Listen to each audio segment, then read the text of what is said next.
Pope Francis arrived in Cairo bearing a message of peace and coexistence. The Vatican says the head of the Catholic Church traveled to Egypt to help extinguish the flames of sectarianism and encourage interfaith dialogue in the Arab world.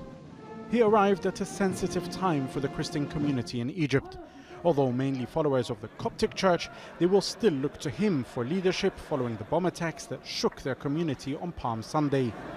45 people were killed when two separate explosions ripped through churches in the cities of Alexandria and Tanta. Addressing political and religious leaders, Pope Francis stressed the need for unity. The challenges of civilization calls on everybody, Christians and Muslims, everybody to give their contribution and come together. We live under the same sun, and therefore we can call each other brothers and sisters, because without God, our lives are like a sky without sun.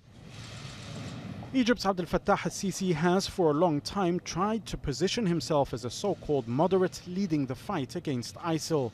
Human rights groups, however, say his crackdowns have targeted political opponents and not the armed group.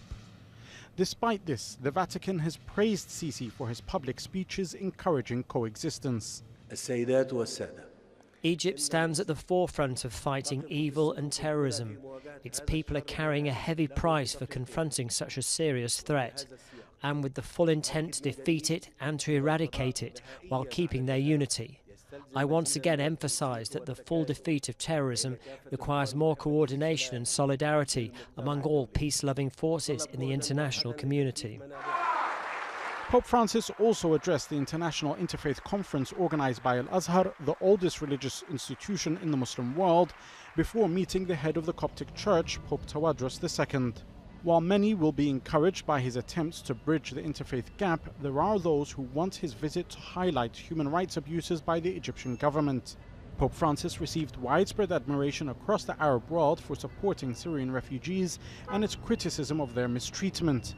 For the thousands of political prisoners in Egypt, of whom there are many Christians, the hope is that his opposition to injustice will not be limited to Syria.